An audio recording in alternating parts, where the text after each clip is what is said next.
Menurut Kepala Dinas Perdagangan Sumsel Ahmad Rizali, sejauh ini stok sembako di Sumsel saat perayaan Natal dan Tahun Baru masih cukup aman, bahkan hingga 6 bulan ke depan. Dinas Perdagangan Sumsel sendiri telah berkoordinasi dengan Bulog untuk mengamankan stok sembako. Sementara itu, terkait dengan adanya kenaikan harga sembako menjelang Nataru ini, Ahmad Rizali mengatakan jika harga sembako fluktuasinya tidak terlalu tinggi, masih di bawah 5%. Sejauh ini harga sembako yang masih sangat tinggi yaitu minyak goreng, baik itu kemasan maupun curah. Harga-harga sebetulnya fluktuasinya tidak terlalu tinggi ya.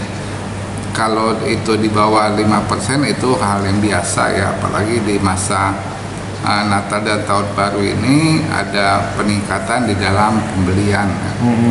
Memang yang dirasakan meningkat itu adalah minyak goreng ya, baik minyak goreng kemasan maupun curah ya. Saat ini di distributor harga minyak goreng kemasan itu 19.000 per liter dan minyak goreng curah itu 17. Dengan kondisi tersebut, Dinas Perdagangan Sumsel melakukan pemantauan terhadap sejumlah harga sembako di beberapa pasar.